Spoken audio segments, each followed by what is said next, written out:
नमस्कार दोस्तों। आज की क्लास में हम देखने वाले हैं ईमेल के बारे में। ईमेल काफ़ी इम्पोर्टेंट टॉपिक रहेगा। आप चाहे कोई भी कॉम्पिटिटिव एग्ज़ाम दे रहे हो, फिर चाहे आप दिल्ली पुलिस का दे रहे हो, यूपी पुलिस या फिर कोई बैंकिंग का एग्ज़ाम, एसएससी का एग्ज़ाम, हर एक सिलेबस में ईमेल दिया गया है। आज हम देखेंगे ईमेल क्या होता है, किसने बनाया था, पहला ईमेल किसको भेजा गया, कब भेजा गया, क्या भेजा गया और ईमेल में कौन कौन से प्रोटोकॉल्स यूज़ होते हैं। उसके अलावा हम देखेंगे कि सीसी और बीसीसी के अंदर क्या डिफरेंस है। ईमेल के बारे में आज हम यहाँ पे सारी जानकारी लेंगे। तो चलिए स्टार्ट करते हैं आज की हमारी क्लास ईमेल के बारे में। तो ध्यान से देखिएगा, ईमेल का पूरा नाम क्या होता है। सबसे पहला क्वेश्चन तो यही आता है। ईमेल का पूरा नाम होता है इलेक्ट्रॉनिक मेल। क्या होता है? Electronic mail. अब ये ईमेल होता क्या है?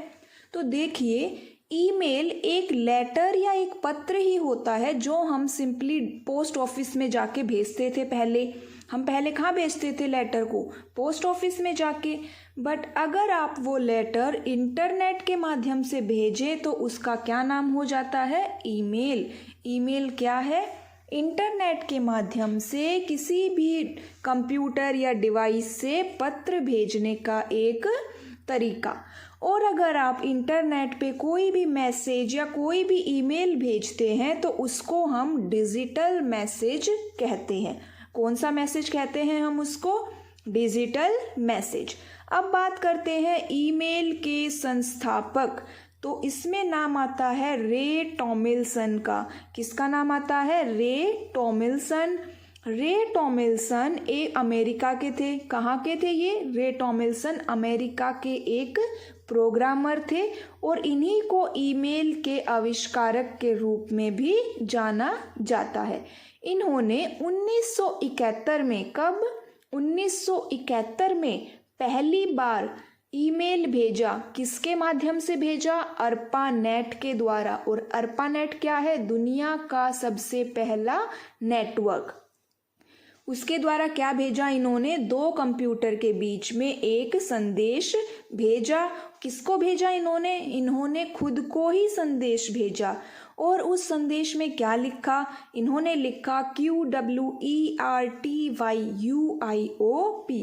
कीबोर्ड के ऊपर जो अल्फ़ाबेट की पहली लाइन है ना, इन्होंने वो पहली लाइन ही ईमेल में भेजी। क्या लाइन है वो? QWERTYUIOP। इतनी बात आपको समझ में आई कि ईमेल इलेक्ट्रॉनिक मेल है, इंटरनेट के माध्यम से किसी को संदेश भेजना। रे टॉमिल्सन इसके संस्थापक है और 1971 में इन्होंने अर्पानेट के द्वारा पहला ईमेल खुद को ही भेजा। भारत में ईमेल कब प्रारंभ हुआ? तो देखिए, भारत में इंटरनेट ही 15 अगस्त 1995 को आया था, तो ईमेल भी तभी आया होगा। तो 15 अगस्त 1995। अब बात करते हैं ईमेल की खोज कब और किसने की। तो देखिए, जो रे टॉमिल्सन है उन्होंने पहला संदेश भेजा, ठीक है। लेकिन अगर खोज की बात आएगी तो VA शिवा आईदुरई ने 1978 में एक कंप्यूटर प्रोग्राम तैयार किया जिसे ईमेल कहा गया। समझ आई इतनी बात कि ईमेल की खोज VA शिवा आईदुरई ने 1978 में की। एक प्रोग्राम बनाया जिसका नाम ईमेल कहा गया और रे टॉमिल्सन क्या है? संस्थापक है। दुनिया का पहला ईमेल कब भेजा गया? 1971 में। किसने भेजा? रे टॉमिल्सन ने। कैसे भेजा? अर्पानेट के द्वारा। कब? किसको भेजा? खुद को भेजा। अब बात करते हैं ईमेल भेजने के लिए क्या चाहिए। तो ईमेल आईडी होनी चाहिए आपके पास, इंटरनेट कनेक्शन चाहिए, एक ईमेल प्रोग्राम चाहिए और उसके अलावा कंप्यूटर, मोबाइल, एक डिवाइस की भी रिक्वायरमेंट होगी। ये सब क्या चाहिए हमें ईमेल भेजने के लिए? कोई डिवाइस, उसके बाद एक ईमेल प्रोग्राम, ईमेल आईडी और इंटरनेट कनेक्शन। अगर ये सब है तो हम एक ईमेल भेज सकते हैं। अब बात करते हैं कि ये ईमेल प्रोग्राम या ईमेल सर्विस प्रोवाइडर ये क्या होता है। तो देखो, ईमेल अकाउंट बनाने के लिए हमें किसी कंपनी या सर्विस प्रोवाइडर का इस्तेमाल करना पड़ता है, उसी को क्या कहते हैं हम, ईमेल सर्विस प्रोवाइडर। जो हमें ईमेल अकाउंट बनाने की सर्विस दे वो क्या हो गए, ईमेल सर्विस प्रोवाइडर। कुछ नाम है जैसे Gmail, Yahoo mail, Outlook, Rediff mail और हॉटमेल। अब यहाँ पे देखो, जीमेल क्या है। जीमेल का पूरा नाम गूगल मेल होता है। जीमेल का पूरा नाम क्या होता है, गूगल मेल। अगर कोई हमसे पूछे कि दुनिया का सबसे फेमस, लोकप्रिय, फ्री और जो सबसे ज़्यादा यूज़ होने वाला ईमेल है, जो सबसे ज़्यादा सर्विसेज देने वाला है, वो कौन सा सर्विस प्रोवाइडर है, तो वो है जीमेल। आजकल सबसे ज़्यादा कौन सा यूज़ होता है, जीमेल। और ये एक गूगल की सर्विस है। किसकी सर्विस है ये, गूगल की सर्विस है। अब बात करते हैं आउटलुक। आउटलुक जो है माइक्रोसॉफ्ट ने बनाया है। जब आप माइक्रोसॉफ्ट ऑफिस डाउनलोड करेंगे, इंस्टॉल करेंगे, तो ये भी उसमें इंस्टॉल होता है। इतनी बात आपको समझ में आई। अब चलिए बात करते हैं आगे कि ईमेल आईडी क्या होती है। तो देखो, अगर हमें किसी को लेटर भेजना है तो हमें उसका एड्रेस पता होना चाहिए। उसी तरह अगर आपको किसी को ईमेल भेजना है तो हमें उसका एड्रेस पता होना चाहिए, उस एड्रेस पे जिस पे मेल आएगी या फिर जाएगी। इसी एड्रेस को इंटरनेट की भाषा में क्या कहते हैं, ईमेल आईडी कहते हैं। इस एड्रेस को ईमेल आईडी कहते हैं। और ईमेल आईडी बनाने के लिए क्या करना पड़ेगा, हमें एक ईमेल अकाउंट बनाना पड़ेगा। अब यहाँ पे देखो कि जब हम एक ईमेल अकाउंट क्रिएट करते हैं तो इस प्रोसेस को क्या नाम दिया जाता है, साइन अप। साइन अप का मतलब है कि आप एक अकाउंट क्रिएट कर रहे हैं। और अगर आपका अकाउंट क्रिएट है, आपके पास ईमेल आईडी है, तो आप क्या करेंगे, उसको साइन इन या लॉगिन करेंगे। इतनी बात आपको समझ में आई। अब चलिए आगे देखते हैं कि जो ईमेल अकाउंट्स होते हैं ना, ईमेल अकाउंट हम किसी भी ईमेल प्रोग्राम के से फ्री में बना सकते हैं। इसके कोई पैसे नहीं देने होते, आप फ्री में बना सकते हो। कौन कौन से ईमेल प्रोग्राम्स है, अभी हमने ऊपर देखे थे, Gmail, Outlook, Yahoo mail, Hotmail, Rediff mail आदि। अब यहाँ पे देखो, हमने अपना अकाउंट क्रिएट कर लिया, तो ईमेल प्रोग्राम या ईमेल सर्विस प्रोवाइडर क्या करेगा, वो आपको एक ईमेल आईडी देगा। ईमेल अकाउंट बन गया। अब हमें क्या मिलेगी, एक ईमेल आईडी मिलेगी। जैसे यहाँ पे एक ईमेल आईडी लिखी हुई है abc@gmail.com। अब यहाँ देखो, जो ये abc@gmail.com है, ये पूरा एक ईमेल आईडी है। लेकिन जो ये ABC है, ये क्या है, यूज़र नेम। और gmail.com क्या है, डोमेन नेम। हमने डोमेन नेम की क्लास में देखा था कि जो ये .com है, इसको टॉप लेवल डोमेन भी कहते हैं। डोमेन नेम की क्लास में हमने देखा था कि .com को टॉप लेवल डोमेन कहते हैं और जीमेल को सब डोमेन कहते हैं। अब यहाँ पे जो ईमेल आईडी है वो दो भागों में बटी हुई है। कौन बांट रहा है उनको, @ उनको दो भागों में विभाजित कर रहा है। यहाँ पे @ एक सेपरेटर का काम कर रहा है। किसका काम कर रहा है, सेपरेटर, डिवाइडर का काम कर रहा है। @ से पहले जो लिखा हुआ है वो यूज़र नेम होता है और बाद में जो लिखा हुआ है वो डोमेन नेम होता है। यूज़र नेम का इस्तेमाल हम लॉगिन करने के लिए करते हैं। और जो gmail.com है, जो डोमेन नेम है, ये क्या है, ये उस सर्वर या कंप्यूटर का नाम होता है जहाँ से इंटरनेट के द्वारा हम सूचनाओं को सेंड और रिसीव करते हैं। इतनी बात आपको समझ आई। यूज़र नेम में आप जो भी अपनी ईमेल आईडी में नाम देते हैं वो नाम हो सकता है। अगर आपके नाम से पहले से कोई ईमेल आईडी बनी हुई है तो आप कोई स्पेशल कैरेक्टर यूज़ करके बना सकते हैं। अब बात करते हैं ईमेल में क्या क्या भेज सकते हैं। तो ईमेल में आप कुछ भी भेज सकते हो, टेक्स्ट, कोई फोटो, वीडियो, ऑडियो, कोई जिप फाइल, कोई डॉक्यूमेंट, कोई भी चीज़ हम उसके अंदर भेज सकते हैं। टेक्स्ट के अलावा कोई और photo, video, audio, file, document, ये सब अगर आप भेज रहे हो तो आप उसको ईमेल अटैचमेंट के रूप में हम उसको भेजते हैं। ईमेल अटैचमेंट का उसमें एक ऑप्शन होता है, वहां पे क्लिक करके हम भेज सकते हैं। अब इसमें दो प्रोटोकॉल यूज होते हैं। एक होता है SMTP, simple mail transfer protocol, email भेजने के लिए यूज होता है। ये ध्यान से देखिएगा, क्वेश्चन आते हैं इनके बारे में। POP, पोस्ट ऑफिस प्रोटोकॉल, ये ईमेल प्राप्त करने के लिए, रिसीव करने के लिए यूज होता है। और अभी कौन सा वर्जन चल रहा है इसका? 3rd वर्जन चल रहा है। SMTP, simple mail transfer protocol, email send करने के लिए, POP, रिसीव करने के लिए।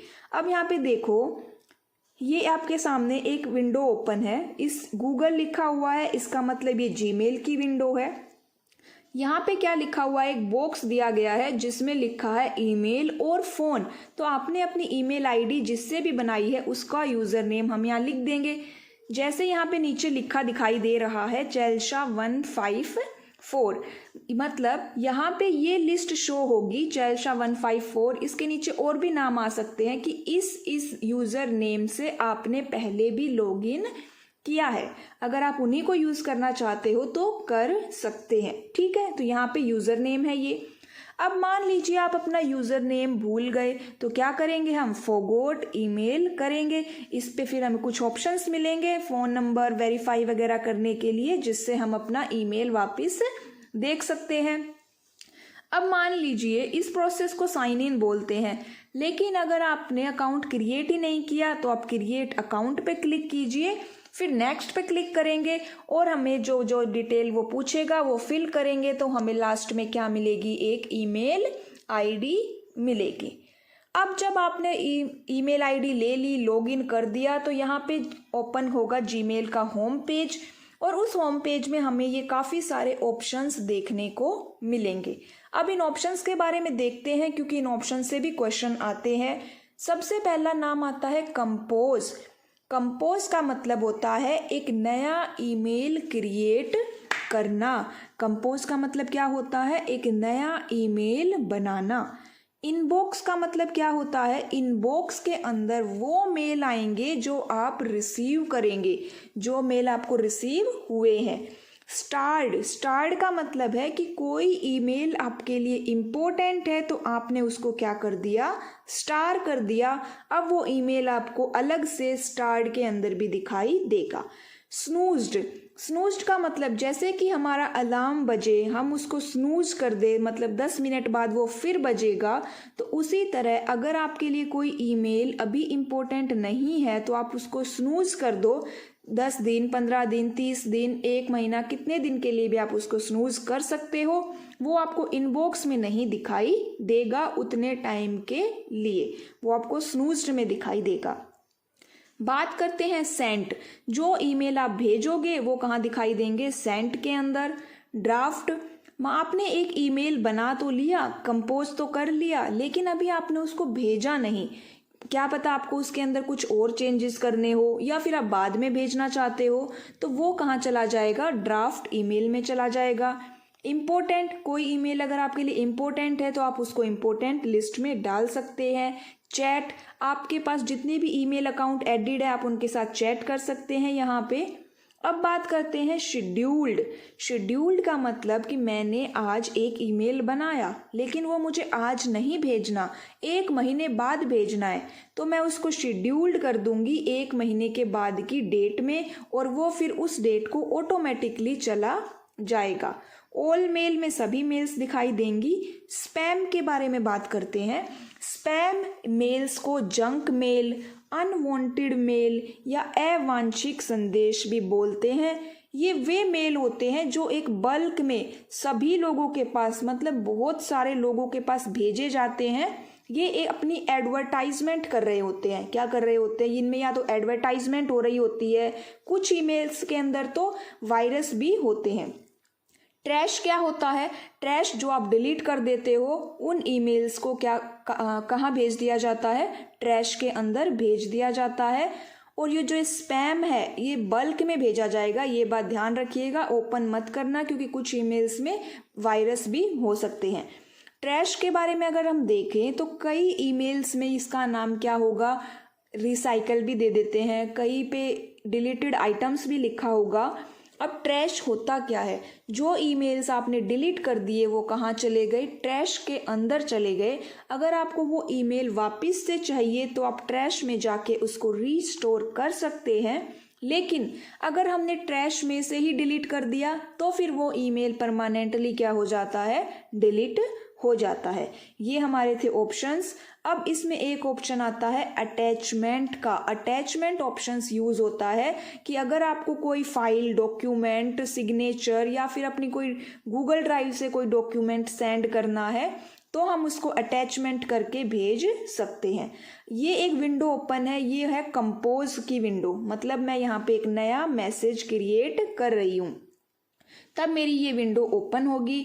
इसमें देखिए माइनस का मतलब है मिनिमाइज, इसका मतलब है रिस्टोर एंड क्लोज। मिनिमाइज मतलब नीचे बंद हो जाएगी स्क्रीन, एरो पे करोगे तो रिस्टोर हो जाएगी। टू के अंदर क्या आएगा, जिसको हम ईमेल भेजना चाहते हैं उस रिसीवर की ईमेल आईडी। सब्जेक्ट, आप अपने ईमेल को कोई सब्जेक्ट विषय का नाम दे सकते हैं, एंड यहाँ पे उसका हमारा जो ईमेल है, डॉक्यूमेंट है, वो पूरा हम यहाँ पे लिख सकते हैं। ये जो है ये ऑप्शंस दिए जाते हैं कि आप अपने जो आप टेक्स्ट लिख रहे हो अपने ईमेल को थोड़ा और अच्छा दिखाने के लिए, उसकी लुक, उसकी अपीयरेंस को चेंज करने के लिए। सेंड पे क्लिक करेंगे तो सेंड हो जाएगा, और अगर इस एरो पे क्लिक करोगे तो एक शेड्यूल्ड का ऑप्शन आता है कि अगर आपने कोई ईमेल 1 महीने बाद के लिए शेड्यूल किया हुआ है लेकिन उसको आप अभी भेजना चाहते हो तो भी कर सकते हो। इस सिंबल का मतलब है कि अटैचमेंट, अगर आपको कोई फाइल अटैच करनी है तो यहाँ पे क्लिक करेंगे। इस सिंबल का मतलब होता है गूगल ड्राइव, मतलब कि अगर आपकी ड्राइव में कोई डॉक्यूमेंट सेव है तो वो चाहिए हमें।